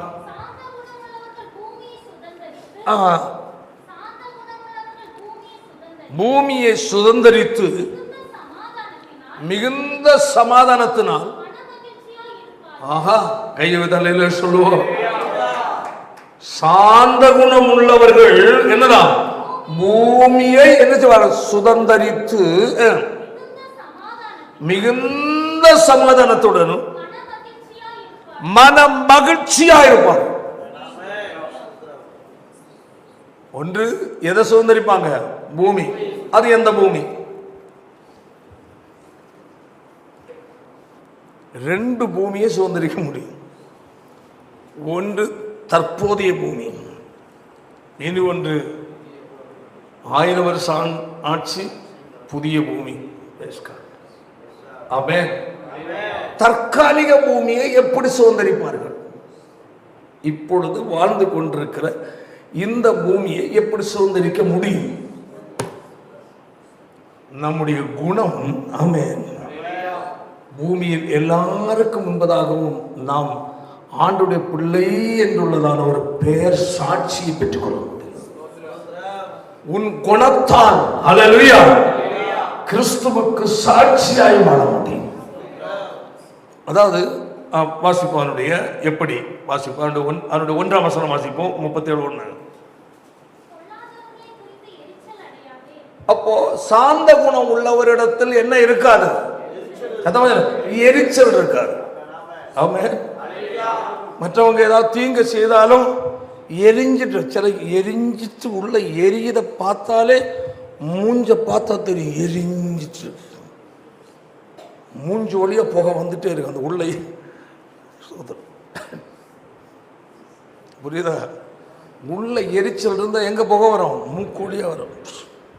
குப்பு குப்பு குப்புன்னு ரொம்ப கொடூரமான ஒரு மூஞ்சி சவுத்தம். அப்போ அதான் சொல்லப்பட்டிருக்கு. வாசிப்போம். பொல்லாதவர்கள் மேல் எரிச்சல் அடையாது. அப்போ நல்லவனோ மோசக்காரனோ அவன் மேல் உண்மையான ஒரு தேவனப்புல என்ன அடைய மாட்டான்? எரிச்சல் அடைய மாட்டான். ஏன்? அவன் உள்ளம் சாந்த குணத்தந்திரங்க இருக்கு. அவன் கர்த்தரிடத்தில் கற்றுக்கொண்டதான். சரி, அடுத்தது நியாயக்கேடு செய்கிறவர்கள் மேல் என்ன செய்ய மாட்டான்? பொறாமை குணம். யார் என்ன செய்தாலும் பரவாயில்ல, பொறாமையாக அவனை பார்த்தா தானே அவனுக்கு நம்ம மேல கோபம் வரும். அவன் நியாயக்கேடு செய்தாலும் பார்த்துட்டு ஆண்டவர்கிட்ட சொல்லி, ஆண்டவரே நீரே பார்த்துக்கொள்ளப்பா என்ன போயிடும். அப்போ பொல்லாத ஒரு மனுஷன் உனக்கு எதிராக எழும்புகிறான் என்றால் அவனுக்கு ஈடாக நீ என்ன செய்ய நிற்காத. அவன் பேசுவது போல் நீ என்ன செய்ய பேசாத. உனக்கு ஒரு பொல்லாங்க செய்கிறானா நேர உன் வீட்டில் போவோம். அவன்கிட்ட ஒன்றும் சொல்லாத. ஆமென். அவனுக்கு முன்னதாக அவன் முகத்தை கொடூரமா காட்டாத. அல்லேலூயா. நேர தேவனுடைய சமூக வீட்டில் சென்று முழக்கால் படிவிடு. ஆண்டவரே அந்த மனுஷன் நீர் ஆசீர்வதியும், எனக்கு எதிராக அவன் தீங்கு செய்கிறான்ப்பா, தயவு செய்து இந்த இடத்துல நான் சந்தோஷமா சமாதானமா வாழ எனக்கு ஒரே ஒரு வாழ்க்கை கொடுக்குறேன் என் ஆண்டவன் நீர் மட்டும்தான். இந்த காரியத்தில் அவனுக்கு ஒரு நல்ல ஒரு சிந்தையை கொடுமப்பா என்று ஜெபம் பண்ணி பழகி பாருங்க. ஆமென். நாளைக்கு அவன் உங்களுக்கு எதிரியா இருக்கிற உங்களுக்கு சப்போர்ட்டா இருப்பான். சுதந்திரிக்கிற பக்கத்து வீட்டுக்காரர் சுதந்திரிச்சாச்சு. அவனோட குணமே நமக்கு சாதகமாக வருது. சுதந்திரிப்பது எதிரி இல்லாத வாழ்க்கை சாந்த குணம் உள்ளவன். ஆமென். எதிரி இல்லாத ஒரு வாழ்க்கை வாழ்வதற்கு என்ன குணம் வேணும்? சாந்த குணம். அப்ப அது இயேசுவோட குணம். பக்கத்துல வந்து சண்டை போடாம இருக்கணும். சாந்த குணம் அதை தடுக்கும். குடும்பத்துக்குள்ள ஏதாவது பிரச்சனைன்னா, கணவன் திட்டினாலும், மனைவி ஒருவர் கீழ்ப்படியாம காட்டினாலும், பிள்ளைகள் ஏதாவது கீழ்ப்படியாம காட்டினாலும், பெற்றோர் ஏதாவது ஒன்று அடிச்சு திட்டி போட்டாலும், உன்னுடைய சாந்த குணம் அவருடைய சுபாவத்தை மாற்றும். நல்ல கவனிங்க. இப்போ ஒரு மனைவி சகோதரி இருக்கிறீங்க, புருஷன் கொஞ்சம் கோபக்காரன் வச்சுக்கிடுவோம். இப்போ அவரும் விசுவாசி தான். அவர் வசனங்கள் கேட்டு சத்தியத்துக்கு வந்தால் தானே இந்த குணங்கள் வரும் இல்லையா? அவர் சர்ச்சைக்கு வரல, ஞாயிற்றுக்கிழமை மட்டும் மார்க் போட வராரு. அட்டென்ஸ் வந்தாச்சா, அட்டென்ஸ் டிங் டாங் போட்டு போயிடுறாரு. இப்போது அவருக்கு குணங்கள் மாறணும்னா, இப்போ அவருக்கு சத்தியம் தெரியாது. என்னது, எத்தனை வருஷம் ஆனாலும் என்ன தெரியாது, சத்தியமே தெரியாத கேஸ் அது. தோத்துரும். Praise the Lord. அப்போ எத்தனை வருஷம் வந்தாலும் சபை ஆராதனைகளில் வந்து வேதத்தின் சத்தியங்களை கேட்காத மனுஷனுக்கு என்ன தெரியும், வேத சத்தியம் தெரியாது. அவ்வளோதான். நீங்கள் ஒருவேளை மனைவிமாராக இருக்கலாம், பிள்ளைகளாக இருக்கலாம், சபைக்கு வராத உன் வீட்டில் ஒரு கணவனை பார்க்கணும், நீ சத்தியத்தில் தேறின நபர். அப்போ உன் கணவனுக்கு பொருளாத குணம் வருதுன்றாலே சார்ந்த குணத்தை வெளிப்படுத்து. பாருங்க, மனைவி எப்படி இருக்கணுமா பாருங்க. அதனுடைய 1 பேதுருவில் 3வது அதிகாரத்தில் வாங்க பார்ப்போம். அழியாத அலங்காரம். மயிரை பின்னி பொன் ஆபரணங்களை அணிந்து உடுத்து கொள்ளுதலாகிய அப்படிப்பட்ட அலங்கரிப்பு உங்களை அலங்காரமா இராமல், அதனால் உங்க புருஷன் உங்களை சந்தோஷப்பட கொண்டே இல்லை. ஆமென். முடியெல்லாம் 4 இதுக்கு என்ன சொல்லுவாங்க, என்ன பண்றது, கொண்டையா, ஜட ஜட. மனைவி ஒரு 6 ஜட பின்னி, இங்க 4 இங்க 6 6 ஜடையும் பின்னி, மூக்கில் நல்ல ஒரு என்னது மூக்குத்தியில் மூக்கில் போட்டு, காதில் என்னது பெரிய உரலை தொங்க விட்டு, காலில் சிங் சிங் சிங் சிங் சிங்கின்னு போய் போன ஒன்று புருஷன் சந்தோஷப்படுவானா? ஏதோ பேய் எந்திரிச்சு அந்த சுடுகாட்டில் இருந்து ஓவர் அலங்காரமே சிலர் என்னதான் காட்டும், பிசாசா காட்டும். சிலருக்கு கொஞ்சம் நல்ல ஆசைப்பட்டவங்க நிறைய அலங்காரம் பண்ணி ஒரு ஃபோட்டோ எடுத்து, நார்மலாக ஒரு ஃபோட்டோ எடுத்து வச்சுட்டு நீங்கள் 2ஐயும் வச்சு பாருங்க. நாங்கள் போட்டோம், நான் குறை சொல்லலை, ஆனால் அது அழகு அல்லன்னு நீ நினைக்கல, ஆனால் அது அழகு கிடையாது. சோதரம் வேறு சொல்லு, அலங்காரமாயிராமல் அழியாத அலங்கரிப்பா இருக்கிற என்னது சாந்தம். முதல் பாயிண்ட் அங்கே போட்டு பாருங்க, என்னது சாந்தமும் மறைந்திருக்கிற குணமே அலங்காரம். எவ்வளோ அலங்காரம். அப்போ அழியாத அலங்காரம் சாந்தம் பார்த்தீங்களா? அப்போ அது யார்கிட்ட வரும்? இயேசு. யார் மூலம் வரும்? பரிசுத்தாவியின் மூலம். பரிசுத்தாவி எதன் மூலம் கொடுப்பாரு? சத்தியத்தின் மூலம் கொடுப்பாரு. எவ்வளவு தொடர்பு இருக்கு பாரு. உனக்குள்ள ஒரு இயேசுவின் சுபாவம் வரணும்னா அதை யார் தான் கொடுக்கணும்? பரிசுத்தாவியான தான் கொடுக்கணும். எப்படிதான் கொடுக்க முடியும்? சத்தியத்தின் மூலம் தான் கொடுக்க முடியும். அப்போ சத்தியத்தை கேட்கிற ஒரு சகோதரி, புருஷன் ஒருவேளை கோபக்காரங்க, அதனால சர்ச்சை வரல, அவங்க ஏதாவது வேலைக்கு போவாங்க, ஏதோ தொழிலுக்கு போகிற வச்சுக்கிடுவோமே, ஏதோ ஒன்று அவங்க போகிறாங்க, அவங்களுக்கு எந்த சத்தியம் அவங்களுக்கு தெரியாது.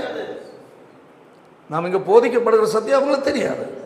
புருஷன் ஒரு மாதிரி கொடூரமாக கோவப்பட்டாக்க, நீங்கள் சத்தியத்தை கேட்டதுனால் உங்கள் சாந்த குணத்தை அங்கே வெளிப்படுத்தணும். உங்கள் சாந்த குணம் அங்கே வெளிப்படும் போது என்ன, என்னைக்குமே என் மனைவி நான் 1 பேசினா என் மனைவி 10 பேசுவான். இன்னைக்கு பொறுமையாக இருக்கலாம். என்னம்மா ஆச்சு உனக்கு? என்னைக்கு நான் 1 சொன்னால் 2 பேசுவேன். இன்னைக்கு என்ன ஆச்சு? இல்லைங்க, சபைக்கு போனேன், ஆவியானவர் என்னோடு பேசினார் சாந்த குணத்தை குறித்து. அந்த குணம் எப்படி அடைய முடியும், அந்த குணம் யாரிடத்தில் இருந்ததுன்னெல்லாம் பேசினார். அதனால் அந்த வார்த்தையின்படி என்னை நம்ம ஆண்டு ஒப்பு கொடுத்துட்டேன், ஆண்டு நம்ம மாற்றி விட்டேன். அப்போ புருஷன் சர்ச்சைக்கு வராமல் கள்ளம் அடிச்சு கிடக்கிற புருஷன் நினைச்சான் அப்படியா? அப்போ நானும் வரேன்.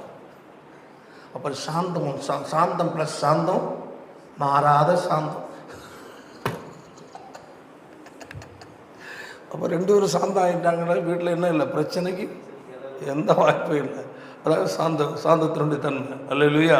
சரி, அதான் சொல்லப்பட்டப்பா சாந்த குணம் உள்ளவர்கள் பொல்லாதவர்களை குறித்து என்ன செய்ய மாட்டாங்க, எரிச்சல் அடைய.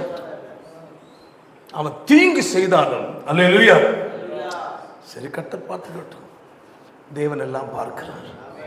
அப்படியே கையை உயர்த்தி சொல்லிட்டு போயிட்டு அல்லேலூயா. அடுத்தது பொறாமை கொள்ளாத. சாந்த குணம் உள்ள தேவனுடைய பிள்ளைக்குள்ள என்ன இருக்காது, பொறாமை இருக்கவே இருக்காது. அடுத்தது அவங்க பொல்லாதவங்களா, கவலைப்படாத. ஆனா அவங்க எப்படி புல்லை போல, அவங்களுக்கு தீர்ப்பு கட்சி வச்சிருக்கிறார், ஒரு டைம் வச்சிருக்கிறார், ஒரு ஜட்ஜ்மெண்ட் கட்ட வைத்திருக்கிறார். புல்லை போல அறுப்புண்டு வாடி போவார்கள். தற்போது அவன் செழிப்பாய் இருக்கிறானா, தன்னை ஓகோடு காட்டிக்கொண்டு உன்னை அற்பமாய் என்னை உண்மையில் எரிச்சல் கொள்ளுகிறானா, நீ கவலைப்படாத, உன்னை கட்ட நிலைநிறுத்தும். வேற சொல்லு, நீதிமான் பனையை போல செழிப்பான். பனையை போல நீதிமான் கேதுருவை போல வளரும். பனை நேர வளரும், கேதுரு மரம் படர்ந்து வளரும்.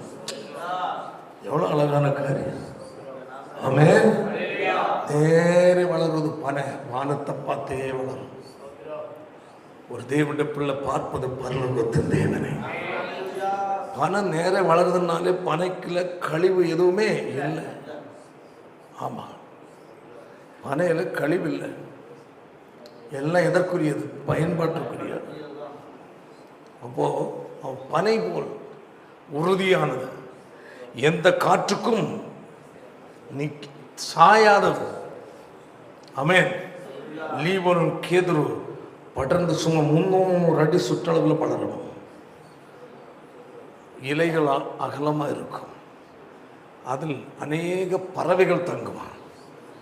வெயில் காலத்தில் இந்த மிருகங்கள் இளைப்பாறைகள் இடமாய் மாறுகிறது. பார்த்தீங்களா, சாட்சியின் வாழ்க்கை. ஆமென். ஆனா துன்மார்க்கை எப்படி, புல்லை போல. புல் எப்படி இருக்கு, கேதுரு எப்படி இருக்கு, பனை மரம். பார்த்தீங்களா, தேவன் உன்னை பார்ப்பது பனையை போல் செழித்து கேதுரு மரத்தை போல படர்ந்திருப்பான். யாரால் உண்டாவது, தேவனால் வருவது. உன் முயற்சி அல்ல, தேவனை சார்ந்து கொள்ளும்போது உன்னை அப்படி அவர் மாற்றுவார். அல்லேலூயா. அடுத்தது, கர்த்தரை நம்பி நீ என்ன செய், நன்மை செய், சத்தியத்தை மேய்ந்து கொள். கர்த்தர் நீ எதை நன்மை செய்தாலும் யாரை நம்பி செய், கர்த்தரை நம்பி செய் நன்மை. ஆமென். நீ ஒரு ஆள் நன்மை செய்கிறாய் என்றால், நான் மனிதனுக்கு செய்கிறேன் அவன் பிரதிபலன் தருவார் என்றல்ல, என் கர்த்தர் ஒருவர் இருக்கிறார். ஹல்லேலூயா. எனக்கு முடியும், நான் செய்கிறேன் நன்மை. அப்ப நீ இன்று நன்மை செய்ய பழகினால் நாளைக்கு உனக்கு 10 பேர் நன்மை செய்ய இருப்பான். அதான் சாந்த குணம். கையை தலையில சொல்லு. அடுத்தது எப்படி இரு, மன மகிழ்ச்சி. அப்ப பிரச்சனை வந்தவன நினைச்சு அதை குழம்பாத. சில குறைவு ஏற்பட்டவன சோர்ந்து போகாத. சில காரியங்கள் தடைப்பட்டதுனால கலங்காத. ஆமென். எல்லா சூழ்நிலையிலையும் கட்டடத்தில் எப்படி மன மகிழ்ச்சியா இருக்க கற்றுக்கொள். என்ன இருக்கணும், என்னுடைய அருமை ஆண்டவர் இன்று இந்த சூழ்நிலை எனக்கு இருக்கலாம், இதே சூழ்நிலையை நாளைக்கு மாற்ற என் தேவனுக்கு வல்லமை இருக்கிறது. என்றைக்கும் நான் கஷ்டப்படுகிறவன் அல்ல. இன்று எனக்கு ஒரு கஷ்டம் என்று நெருங்கிக் கொண்டிருக்கிறது, இன்று எனக்கு ஒரு குறைவு நெருங்கிக் கொண்டிருக்கிறது, இன்று என் தேவை எனக்கு சந்திக்கப்படவில்லை, இன்று எனக்கு வியாபாரம் இருக்கிறது உண்மை, இன்று எனக்கு போராட்டம் இருக்கிறது. ஆனால் இன்று இருக்கிற இந்த சூழ்நிலை நிரந்தரமானதல்ல. என்னுடைய தேவனை மாற்றாமல் அல்லவன். இந்த மாதிரி நாம் விசுவாசித்தால் தான் நம்ம கர்த்தருக்குள்ள நல்லா இருக்க முடியும். அல்லேலூயா. பணம் தாராளமா இருக்கா, கட்டுக்கட்டா நோட்டு, ஓஹோ சோதரம். சரி, இன்னைக்கு சர்ச்சுக்கு போகண்டாம், இன்னைக்கு வீட்டில் இருந்து மட்டன் சாப்பிட்டு படம் தூங்கணும். நாளைக்கு அந்த கட்டுக்கட்டாக இருக்கிறது செகண்டில் போயிடும். அல்லேலூயா. இவனுக்கு இருந்தாலும் இல்லாமல் இருந்தாலும் உன் மகிழ்ச்சி கர்த்தராக இருக்கட்டும். வசதி இருந்தாலும் சந்தோஷப்பட வேண்டிய தேவையில்லை. ஒன்று இல்லாமல் இருந்தாலும் துக்கப்பட வேண்டிய தேவை கிடையாது. பணம் வரும் போகும், ஆனால் கர்த்தர் மாறாதவன். ஆமென். ஒரு தேவனுடைய பிள்ளைக்குள்ள அந்த அனுபவங்கள் இருக்கணும். அல்லேலூயா. அடுத்தது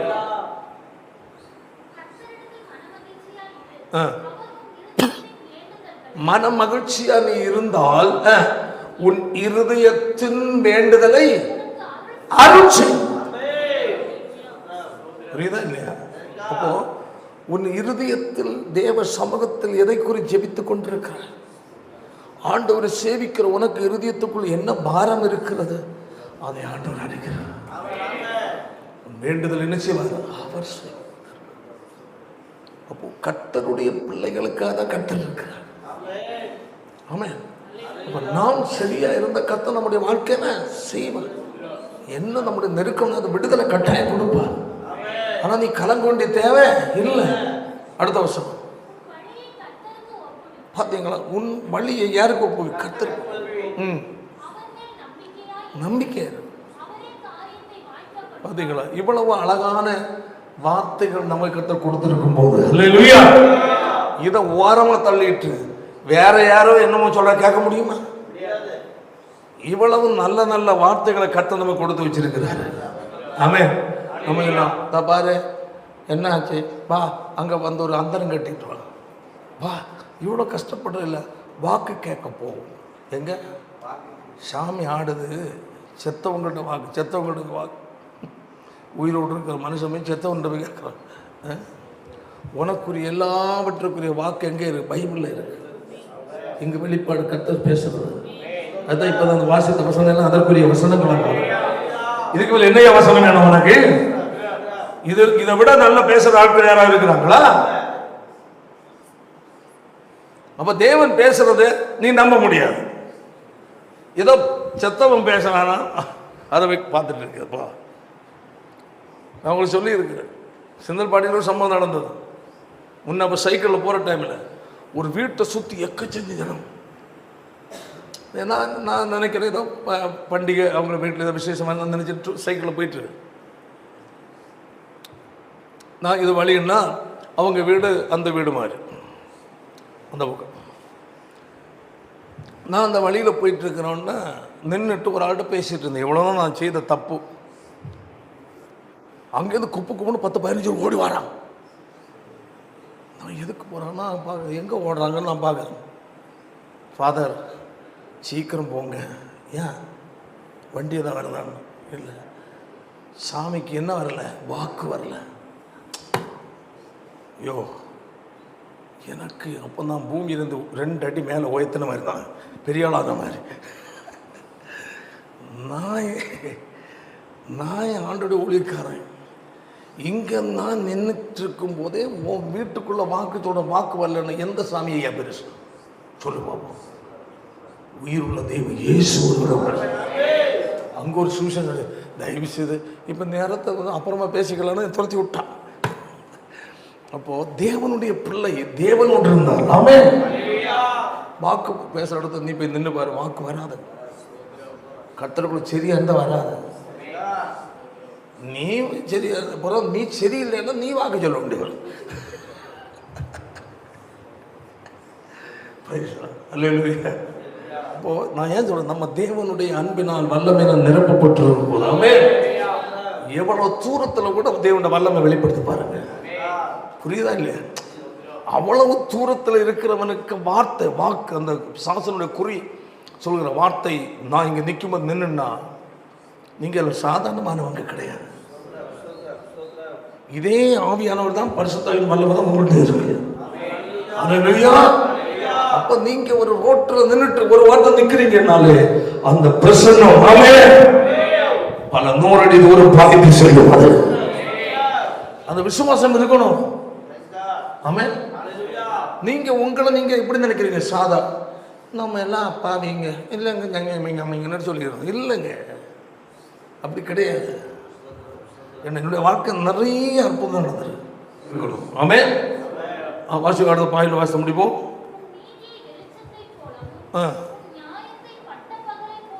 உன் நீதியை வெளிச்சத்தை போலவும் விளங்க பண்ணுவார். எப்போ நீ சார்ந்த குணம் உள்ளவனா இருக்க. அதாவது அழகா அதில் புரிந்து கொள்ளணும். அதில் நீங்க ரொம்ப முக்கியமாய் அந்த வசனத்தில் புரிந்து கொள்ளணும். முக்கியம் எதனால் அது உண்டாகிறது. ஆமென், அல்லேலூயா. அது எதனால் அது உண்டாகுது என்பதாக நான் உங்களுக்கு சொல்றது. சார்ந்த குணம் உள்ளவர்கள் எதை? பூமியை சுதந்திரிப்பார்கள். அப்ப அந்த சார்ந்த குணம் உனக்குள்ள இருந்தால், அல்லேலூயா, இதெல்லாம் உன் சார்பில் நடக்கலான்னு அர்த்தம். ஆமென், அல்லேலூயா.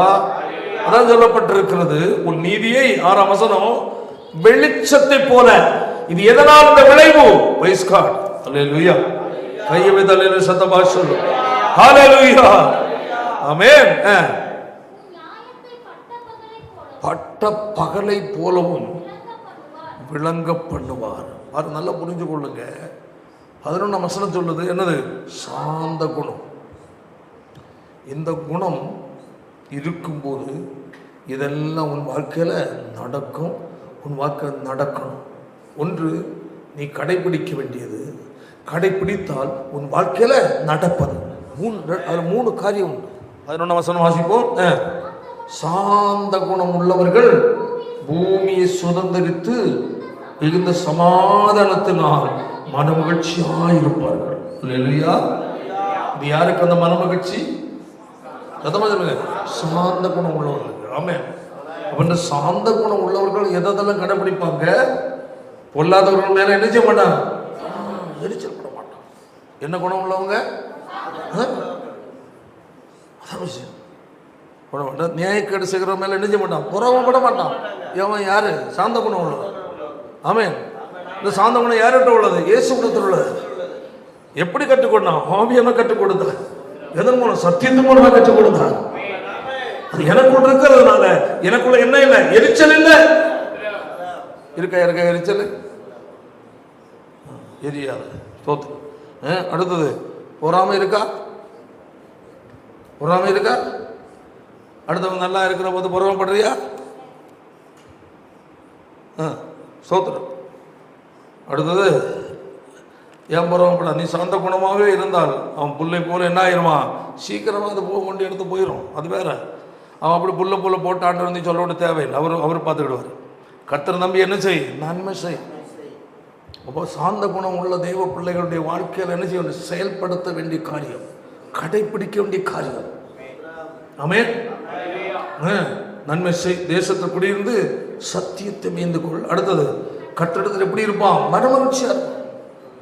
அடுத்தது, இருதயத்தின் வேண்டுதல் அவனுக்கு கர்த்தர் உனக்கு அருள் செய்வார். ஏன்? உன் இருதயம் என்னமா இருக்கு? சாந்த குணத்தை நிரப்பப்பட்டிருக்கு. உன் வழியை கர்த்தர்.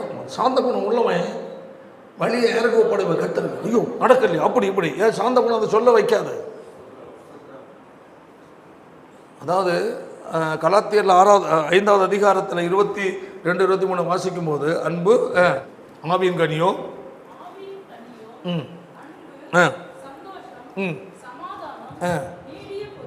இந்த சாந்த குணத்துக்குள் அடங்கின அம்சங்களுக்கு அன்பு. அடுத்தது அன்பு பாராட்ட தோணும். அடுத்தது சந்தோஷம், சமாதானம் உள்ள இருதயம். அடுத்தது நீடிய பொறுமையா இருப்பான்.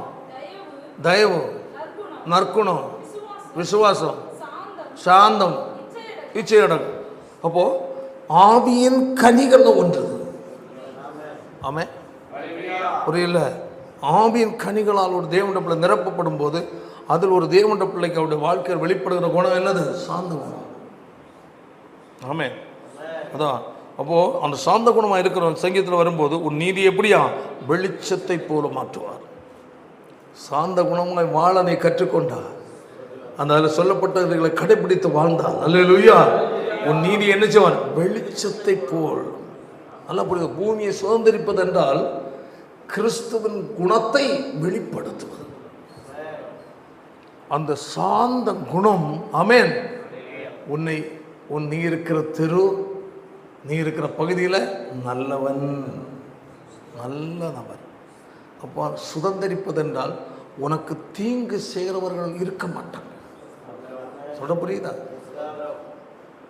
அதாவது இயேசுவை குறித்து சொல்லும் போதும் சாமுவேலை குறித்து சொல்லும் போதும் அவர் அதில் வாசிக்கும் போது அந்த 2வது அதிகாரம் லூக்கா 2வது அதிகாரத்திலையும் 1 சாமுவேலில் அந்த 3வது அதிகாரத்திலையும் இயேசு பற்றி சொல்லும்போது எப்படி அவர் ஞானம், அடுத்தது தேவ கிருபையிலும் மனுஷ தயவிலும் விருத்தி அடைந்தார். புரியுதா இல்லையா? அப்போ மற்றவர்கள் முன்பதாக என்னது, இயேசுவை நேசிக்கிற அளவுள்ள குணம் அங்கே வந்துருச்சு. ஆமென். சாமுவேலை குறித்து என்ன சொல்லப்பட்டிருக்கு?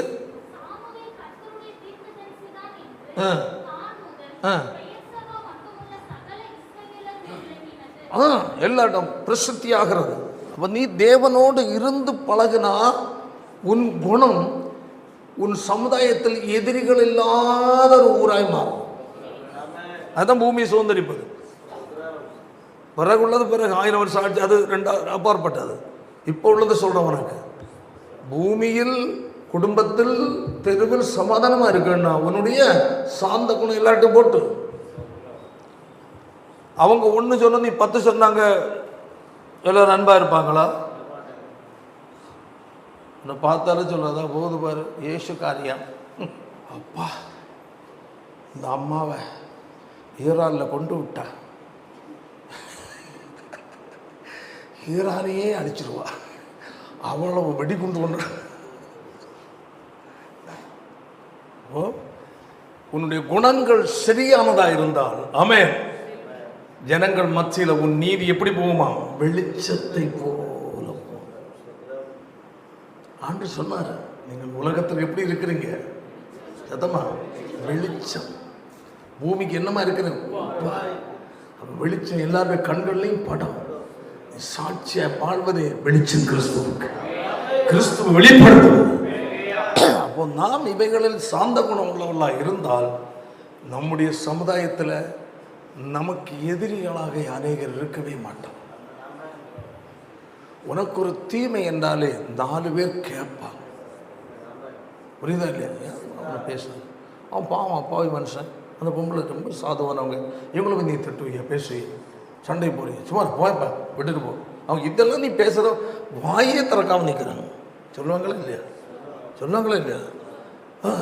நீ இவ்வளவு பேசுகிற, கண்டபடியெல்லாம் திட்டுறிய, அந்த பொம்பளை அந்த அந்த அந்த மனுஷன் வாயை திறந்தானா, இவன் அப்படின்னு திட்டுன்னு இருக்கிறீங்க, கொஞ்சம் புத்தி இருக்கையோ போயா, ஏங்க போங்க, உனக்கு ஒரு மரியாதை வந்துடுறாங்க. அவனை போயான்னு சொல்லுவான், ஏங்க போங்கன்னு. அப்போது நாம் இருக்கிற இடத்த பூமியை சுதந்திரிப்பது என்றால் இந்த நிலை தான். இதுதான் நம்முடைய காரியம். நம்முடைய சார்ந்த குணம் எல்லா நிலையிலும் என்ன செய்ய வெளிப்படணும். அப்போ நம்ம குணம் மாறணும். அதுக்கு மாற்றுகிற ஒரு ஆவியானவர் சத்தியத்தின் மூலம் நம்மளுக்கு இடைப்படுவார். ஆமென். ஹல்லேலூயா. அதாக சொல்றவர். அடுத்தது கர்த்தரை நோக்கி அமர்ந்து காத்து பொறுமை இருக்கும். அடுத்தது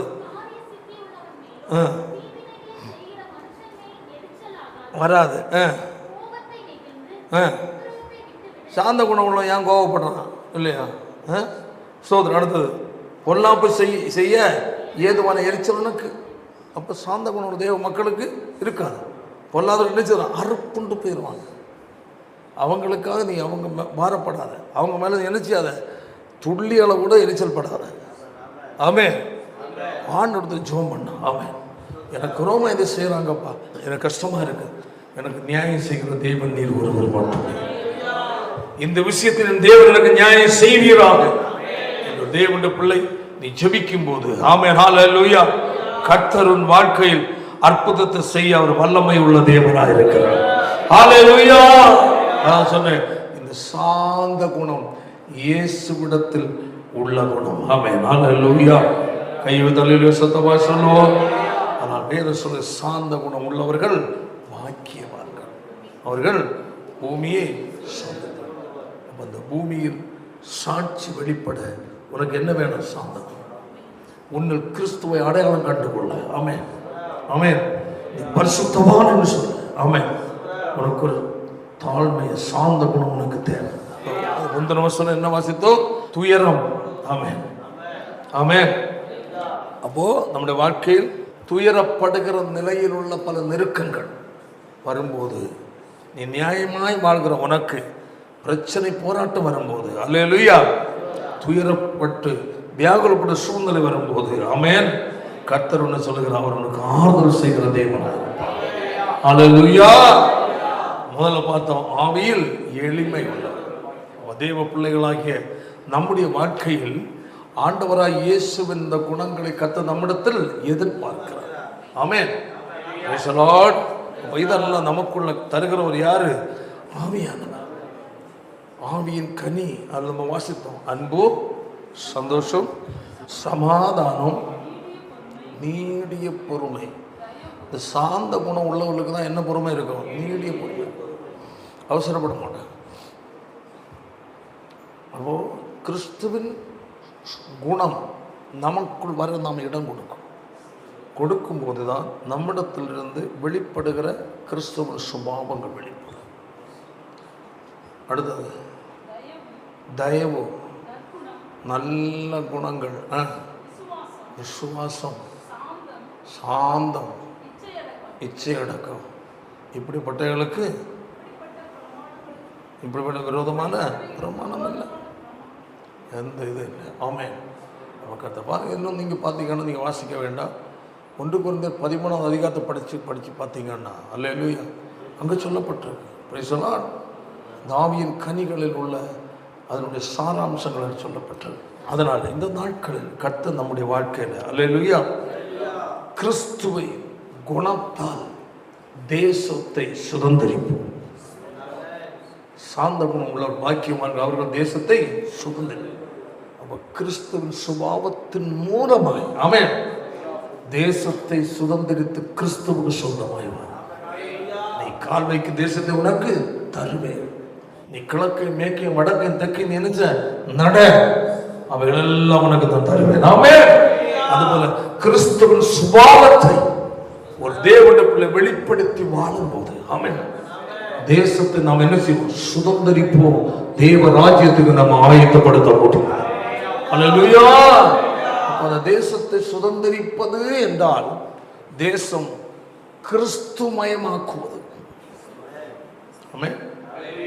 ஆண்டவருக்கு சொந்தமாக்கும். ஆண்டவர் சொன்னார், நீங்கள் எனக்கு என்னமா இருக்கிற சாட்சி. என்னது? அப்போ அப்படின்னா அவர் குணத்தை வெளிப்படுத்துகிற சாட்சி. ஆமென். அப்போ அதான் நாம் நேரமாக பார்த்தோம், நீங்கள் உலகத்திற்கு வெளிச்சம், உப்பு. ஆமென். அடுத்த சொல்ல அதில் உங்கள் நற்கிரியை. அப்போ கிறிஸ்துவை பற்றிய அவருடைய வாழ்க்கையினால் நமக்கு வருகிற சுபாவங்கள், குணங்கள் என்ன செய்யும்? பூமியை கிறிஸ்துவுக்கு சொந்தமாய் சுதந்திரிக்க வைக்கும். பொதுவாக அதனுடைய அர்த்தம் அதுதான். ஆமென். அல்லேலூயா. நீ சுவிசேஷம் சொல்லாமலே உன் பின்னாடி ஒரு கூட்டம் வரும். அதான் சுதந்திரம். நீ சுவிசேஷம் சொல்லாமலே உன்னுடைய அன்றாட வாழ்க்கை, உன் சுபாவங்கள், குணங்களை பார்க்கிற ஜனங்கள், ஆமென், இவர்கள் கிறிஸ்தவர்கள். இவரிடத்தில் கிறிஸ்துவின் சுபாவத்தை நான் பார்க்கிறேன். அல்லேலூயா. இவர்களோடு நான் சென்றார். கையை வைத்தாலே சொல்லுவோம், பிரச்சனை நிறைந்து என் குடும்பம் சமாதானத்தால் நிரப்பப்படும். அதுதான் சுவிசேஷத்தில் மிக முக்கிய பகுதி. ஆமென். நம்முடைய சாந்த குணம், எந்த சாந்தமாய் இடத்துல எடுத்து சொல்லும். பிரச்சனைகள் தான் பலர் நமக்கு எதிராக தான் பேசுவாங்க. அந்த இடத்துல நம்முடைய பொறுமை, சாந்தம், தாழ்மை வெளிப்படுத்தணும். அந்த மாதிரி நாம் வெளிப்படுத்தி பழகும்போது நம்முடைய சமுதாயத்தை நமக்கு எதிரியே இல்லாத ஒரு நபராக, எங்கே சென்றாலும், ஆஃபீஸில் சரி, எந்த அலுவலகத்துக்கு போனாலும் நம்முடைய பேச்சு தான் அவர்களை கவனிக்க வைக்கும். நம்ம அங்கே போய் டொங்காண்டு பேசினா, இவனை முதல்ல பிடிச்ச வெளியே தள்ளணும். நம்முடைய குணம் மாறணும். அது இயேசுவிடத்தில் மட்டும்தான் இருக்கு. வேற யார் மூலமும் எங்கே போனாலும் குணங்கள் மாறாது. சுபாவத்தையும் குணத்தையும் மாற்றுகிறவர் நம்முடைய ஆண்டவர் இயேசு. ஆமென். என்னை பின்பற்றி வா. ஆமென். கிறிஸ்துவின் சிந்தை உங்களிடத்தில் உண்டாகட்டும். ஆமென். அல்லேலூயா. இந்த நாட்களில் நம்ம ஒப்பு கொடுத்தோம், ஆண்டவரே எனக்கு என்ன குணம் வேணும்? சாந்தம்.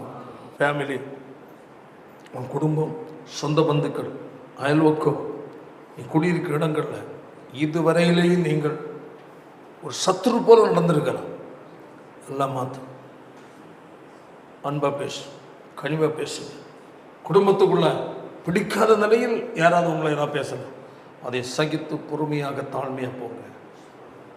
நீங்கள் அதை சகிக்கும் இறுதியை உங்களுக்குள்ள வந்துருச்சுன்னு வச்சுக்கிடுங்க. அந்த சாந்தமான குணம் வந்துருச்சுன்னு வச்சுக்கிடுங்க. உங்களை தேடி வருவாங்க. அகன்று போனவங்கெல்லாம் வருவாங்க. ஆமாம். ஆனால் இன்று ஒரு தீர்மானம் எடுத்து சோப்பணும். எல்லாம் சோப்பணும். கதிர் சோப்பணும். அனுதினமும் உம்மெல்லாம் வளர்ந்திடவே அனுக்கிரகம் தர வேண்டுமே. அனுதினமும் உம்மெல்லாம் வளர்ந்திடவே அனுக்கிரகம் தர வேண்டுமே. என்னால் ஒன்றும் கூடாதையா, எல்லாம் உம்மால் கூடும். என்னால் ஒன்றும் கூடாதையா, உம்மால் எல்லாம் கூடும். அனுதினமும் உம்மெல்லாம் வளர்ந்திடவே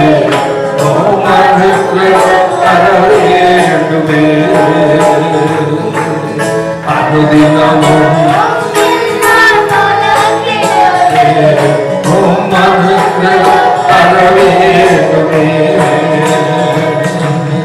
என்னால் கல்வி செல்வம் ஒன்றுமில்லை என்னால் கல்வி செல்வம் ஒன்றுமில்லை என் நீதி நியாயங்கள் அழுக்காக தந்து எங்கே உணர்ந்தே அனுதினமும் வளர்ந்திடவே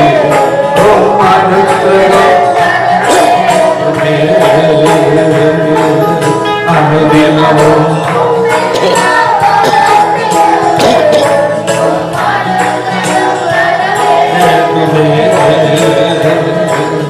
அழைத்தவரே உங்கள் பிழைத்த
அன்பான தேவனுடைய பிள்ளைகளை, நம்முடைய சொந்த முயற்சியினால் வெற்றிகரமான வாழ்க்கை வாழ முடியாது. நம்மை வாழ வைக்கிறவர் நம்முடைய அருமை ஆண்டவர் இயேசு. ஆவியானவர் சத்திய வசனத்தின் மூலமாய் நம்மை நடத்தி நம்மை உருவாக்கி தேவனுடைய ராஜ்யத்திற்கு ஏற்றவராய் நாம் வாழ்கிற இந்த பூமியிலே இந்த பூமியை சுதந்திரிக்கிறவர்களால் கிறிஸ்து இயேசுவுக்கென்று அவருடைய அன்பினால் அவருடைய சுபாவங்களை வெளிப்படுத்தி காட்டி வாழ்ந்து தேவராஜ்யத்திற்காக நாம் சுதந்திரிக்கிறவர்களாய் நம்மை மாற்றுவார் தேவன். அற்புதங்கள் தேவன். நம்ம ஒன்று கூட ஒப்பு கொடுப்போம், எல்லாரும் ஜெபிப்போம். நல்ல பிதாவே, நல்ல வேலைக்கு ஆயுஸ்தம் இன்று நாளும் சமூகத்தில் வந்தோம். சாந்த குணம் உள்ளவர்கள் பாக்கியவார்கள், ஒரு பூமியை சுதந்திரித்துக் கொள்வார்கள். கிறிஸ்துவின் அன்பினால் பூமி நிரப்ப, கிறிஸ்துவின் அன்பினால் தேசம் நிரப்பப்பட, கிறிஸ்துவின் சுபாவம் உடையவர்களாய் கிறிஸ்துவின் சாந்த குணத்தை வெளிப்படுத்தி அநேகரை கிறிஸ்துவனை ஆதாயப்படுத்துகிறவர்களாக கர்த்தர் மாற்றும்படியாய் ஜெபிக்கிறேன். இந்த சமுதாயம், இந்த உலகம் ஒருபோது எங்களுக்கு நல்லது செய்யாது. அதன் மத்தியிலே இந்த உலகத்திற்கு நாங்கள் வெளிச்சம் கொடுக்கிறவர்களாய், இந்த பூமியில் ஒரு உப்பாக கிறிஸ்துவின் சுபாவத்தை வெளிப்படுத்துகிறவர்களாய் வாழ ஒவ்வொருவருக்கும் கர்த்தர் கிருபை தர வேண்டும் என்று ஜெபிக்கிறேன்.